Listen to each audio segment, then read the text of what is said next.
ओम नमः शिवाय, जय महाकाल। आप सबको पता है कि कल है सोमवार की अष्टमी का बहुत ही प्यारा सा दिन। और अगर आप ये चाहते हो ना कि आपका पूरा परिवार हमेशा खुश रहे, कभी भी कोई तकलीफ ना होना, तो ये वीडियो आपके लिए है। पूज्य गुरु जी की कथा से सुन के बहुत अच्छे से आपको बताऊंगा। यहाँ पर मैंने गलती से शहद ले लिया है। शहद नहीं, आपको बस घी की 7 बिंदी लेनी होगी। छोटा सा उपाय करिएगा, आपके घर के जितने भी कष्ट होंगे, जो भी परिवार में समस्याएं होंगी, वो खत्म होंगी, है ना। कैसे करना है, लेकिन सबसे पहले आपको बता दूं, इस पूरी वीडियो में हम लोग 3 बहुत ही सुंदर से उपाय की बात करेंगे, जो कि कल के दिन आप सभी को जरूर करने चाहिए। ठीक है, चलो सबसे पहले हम लोग उपाय की बात करते हैं। सारे उपाय बहुत आसान है, सिर्फ आप सुनते जाएं, समझने की कोशिश करिएगा। ठीक है, जो पहला उपाय होगा वो है आपकी फैमिली के लिए, आपके परिवार के लिए। कहने का क्या मतलब है कि अगर आपके परिवार में हमेशा लड़ाइयाँ होती हैं, छोटी छोटी बातों को लेके आपस में लड़ते रहते हैं, भिड़ते रहते हैं, लड़ाइयाँ आपके घर में हमेशा होती है ना, तो क्या करेंगे, इस तरीके से लेंगे। आपको लेना होगा घी। अब जो घी लोगे ना, वो गौ माता का, यानी कि गाय के दूध से बना हुआ निर्मित घी होना चाहिए। ऐसे वैसे घी नहीं लेना, आपको गौ माता के दूध से बना हुआ ही घी लेना है। ठीक है, ज़्यादा नहीं, 1 चम्मच घी लेना। और उसके बाद क्या करेंगे, इस घी को लेके पहुँच जाएंगे महादेव के शिवलिंग के पास। कहाँ पे जाओगे, महादेव के शिवलिंग के पास जाना। हम सबको पता है, और मैं आपको कई बार बता चुका हूं कि आपको पूरा परिवार महादेव का कहां पर है, शिवलिंग पे ही विराजमान है। ये जो स्पेस, ये जो जगह आपको दिखती है, ये है माता अशोक सुंदरी का स्थान। होता है, समझते हो ना इस चीज को। तो इस जगह पे जो घी आपने 1 चम्मच लिया है, उसका लेपन अच्छे तरीके से करेंगे। ठीक है, जितना ज्यादा आप लगा सकते हैं उतना ज्यादा लेपन करेंगे। ठीक है, सिर्फ और सिर्फ यहाँ पर घी का ही लेपन करना है, और कुछ करने की जरूरत नहीं है। ठीक है, घी कर लेपन कर दिया। उसके बाद वहां पर बैठना, माता अशोक सुंदरी के यहाँ पर सामने बैठ जाना, उनसे प्रार्थना करना, माता हमारे घर में बहुत लड़ाइयाँ होती हैं, हमारे हस्बैंड और वाइफ में लड़ाइयाँ होती हैं, घर में या बच्चों में लड़ाइयाँ हो, जिससे भी आपके घर में क्लेश उत्पन्न होता हो, लड़ाइयाँ होती हो, उस व्यक्ति का नाम लेकर के और घी का लेपन यहाँ पर कर देना। ठीक है, जब घी का लेपन कर दें, उसके बाद इसी में से थोड़ा सा घी निकाल करके और एक छोटी सी कटोरी लें, और उस कटोरी में घी को रोक लें, थोड़ा सा इकट्ठा कर लें, और उसके बाद उस घी को लेके कहाँ पे जाएंगे, अपने घर पे जाना। ठीक है, जो आपके घर का मेन गेट होगा, मेन गेट का मेरे कहने का क्या मतलब है, जो लोहे वाला गेट होता है, उस लोहे वाले गेट पे नहीं, जब लोहे वाले गेट से हम लोग अंदर एंट्री लेते हैं, तो एक और लकड़ी का दरवाजा होता है, उसी दरवाजे पर माता अशोक सुंदरी के नाम की मात्र उस घी की 1 बिंदी लगा देना। आपके घर में कभी भी लड़ाइयां नहीं होंगी, हमेशा पॉजिटिव एनर्जी आपके घर में बनी रहेगी, है ना। यहीं पे कुछ लोग पूछेंगे, भैया घी लगाने के बाद क्या हम जल वगैरह समर्पित कर सकते हैं? जी हाँ, बिल्कुल।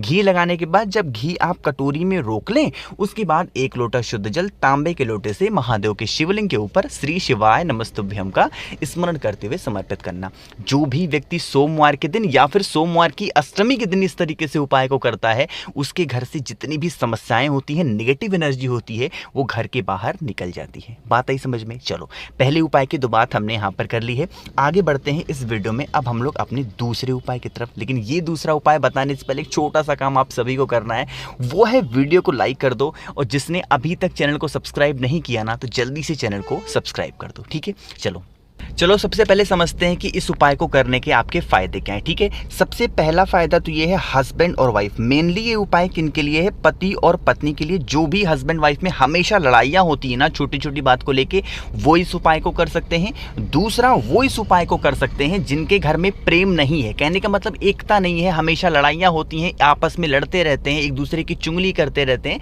वो भी इस उपाय को कर सकते हैं। ठीक है, समझेंगे। देखो, आपको क्या करना होगा, इस तरीके से लेना होगा 1 कच्चा सूत। अब ये कच्चा सूत क्या है, ये वही कच्चा सूत है जो हम लोग क्या करते हैं, वट वृक्ष की जब परिक्रमा करते हैं तो लपेटते नहीं है उसमें पेड़ों में कच्चा सूत। आपको वही कच्चा सूत लेना होगा। ठीक है, कच्चा सूत ले लिया। साथ ही साथ आपको लेना होगा इस तरीके से बेलपत्र। बेलपत्र कितनी लोगे, मात्र 1 बेलपत्र की आपको जरूरत होगी, ज्यादा नहीं लेना। ठीक है, बेलपत्र ले लिया। अब जो बताऊंगा उस चीज को बहुत ध्यान से सुनना, क्योंकि ये बहुत ही कॉम्प्लिकेटेड उपाय है। ठीक है, कैसे है समझो।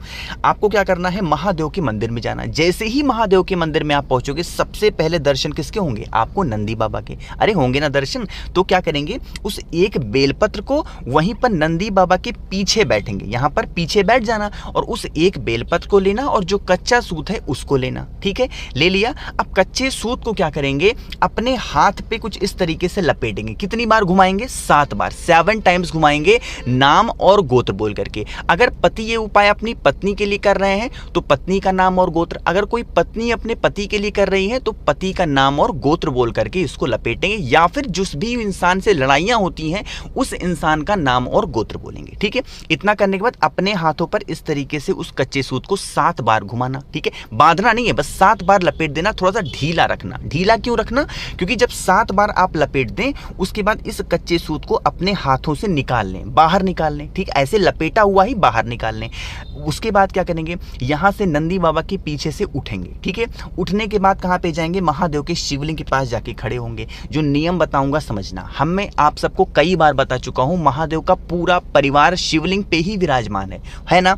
तो देखो ये जो भाग आपको दिखता है ना, ये वाला भाग जहाँ पे मैं देखो रेड कलर से पेंट कर रहा हूँ, इसको बोलते हैं कटी भाग, जिसको प्यार से हम हस्त कमल भी बोल सकते हैं, जहाँ पे ये शिवलिंग विराजमान होते हैं। ठीक है, समझ में एक बात। तो जहाँ पर मैंने रेड कलर से पेंट किया ना, वहीं उसी जगह पे जो कच्चा सूत आपने अपने हाथ से निकाला है 7 बार लपेटने के बाद, वह यहीं पर पहना देना। ठीक है, श्री शिवाय नमस्तुभ्यम का स्मरण करते हुए यहीं पे पहना देना। ठीक है, पहना दिया। अब भाई आपके पास एक बेलपत्र और है। ठीक है, यहीं पर आपने कटी भाग जो आपको दिख रही है ना, इसी कटी भाग पर उस एक बेलपत्र को भी आपको श्री शिवाय नमस्तुभ्यम का स्मरण करते हुए समर्पित कर देना। जो भी व्यक्ति सोमवार की अष्टमी के दिन सुबह या फिर शाम के टाइम पे इस उपाय को कर लेता है, उसके घर की जो भी समस्याएं होती हैं, खासकर लड़ाई से संबंधित, हस्बैंड वाइफ में या फिर घर में किसी भी सदस्य से ऐसी लड़ाई होती है, वो लड़ाइयाँ धीरे धीरे करके खत्म होना स्टार्ट होती हैं। सोमवार की अष्टमी के दिन ही इस उपाय को करते हैं और किसी भी दिन इस उपाय को नहीं कर सकते। बात आई समझ में? बहुत ज़्यादा आसान था। अब इसके बाद आप चाहें तो 1 लोटा शुद्ध जल तांबे के लोटे से महादेव के शिवलिंग के ऊपर समर्पित कर सकते हैं, उसकी कोई दिक्कत नहीं है। समझ में आई बात? चलो, 2 उपाय की बात हमने यहाँ पर कर ली है। आगे बढ़ते हैं इस वीडियो में। अब हम लोग तीसरे उपाय और इस वीडियो का सबसे आखिरी उपाय, वो आखिरी उपाय क्या है समझो। देखो, इस उपाय को करने का सबसे पहले नियम समझो, लेकिन उससे पहले फायदा समझो। तीसरा जो फायदा है आपका है ना, वो ये फायदा है कि आपके परिवार की किसी भी सदस्य की अगर कोई मनोकामना है तो आप इस उपाय को कर सकते हैं। वो खुद कर ले तो बहुत अच्छी बात है, या वरना कोई भी सदस्य किसी की भी इस उपाय को कर सकता है, किसी की भी मनोकामना को लेके। सबसे सुंदर बात इस उपाय की यही है। ठीक है, देखो हम लोग क्या करते हैं, जब भी मंदिर जाते हैं, चाहे वो सोमवार का दिन हो, सोमवार की अष्टमी का दिन हो, महादेव की शिवलिंग की पूजन अर्चना बहुत प्यार से, बहुत ही श्रद्धा के साथ करते हैं ना हम सभी। लेकिन हम लोग एक छोटी सी गलती करते हैं। वो गलती क्या है कि जब हम महादेव की पूजन अर्चना कर लेते हैं और जब मंदिर से बाहर निकलते हैं तो नंदी बाबा को हम देखते भी नहीं हैं। यही सबसे बड़ी गलती होती है। आप सबको पता होना चाहिए कि हमारी कोई भी ऐसी मनोकामना जो होती है वो नंदी बाबा के थ्रू ही महादेव की तरफ पहुंचती है। महादेव के तक जो है वो बात सबसे जल्दी पहुंचती है। तो एक छोटा सा काम किया करें। काम क्या है, जब आप महादेव के शिवलिंग की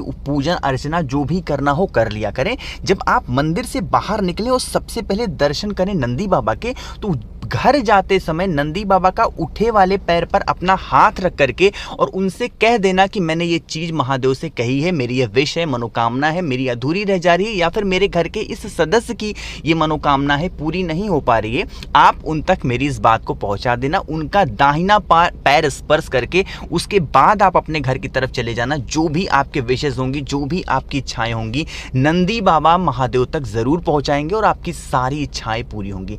सबसे सुंदर उपाय है ये। इससे आसान उपाय आपको अपनी मनोकामना पूरी करने के लिए हो ही नहीं सकता, या फिर किसी और की मनोकामना को पूरी करने के लिए, है ना। यहाँ पर एक छोटी सी शिकायत आप सभी को होती है कि भैया आप कमेंट का रिप्लाई नहीं करते। तो मेरे सभी भाई, मेरी सभी बहनों, आप लोग से मैं माफ़ी चाहता हूँ, लेकिन आपको पता होना चाहिए इतने ज़्यादा कमेंट आते हैं कि मैं सभी के रिप्लाई नहीं कर पाता हूँ। इसीलिए मैं आपसे बार बार कहता हूँ कि अगर आपको मुझसे फ़ोन पे बातें करनी है तो आप मुझे इंस्टाग्राम पे फॉलो कर सकते हैं, द नेचुरल प्लैनेट 108। वहाँ पर मैं सभी के रिप्लाई भी करता हूँ और सभी से फ़ोन पे भी बातें कर लेता हूँ। लेकिन यहाँ यूट्यूब के कमेंट सेक्शन में मेरे लिए रिप्लाई कर पाना थोड़ा सा इस टाइम पे मुश्किल होता जा रहा है, ठीक है। फिर भी कोशिश करता हूँ मैं आप सभी को रिप्लाई करने की। तो कुछ पूछना हो तो आप इंस्टाग्राम पे या फिर नीचे कमेंट में पूछ सकते हैं। जितने भी भाई बहन मेरी आवाज़ पहली बार सुन रहे हैं, चैनल को सब्सक्राइब करिएगा और हाँ, वीडियो को लाइक ज़रूर किया करिए। ओम नमः शिवाय, जय महाकाल।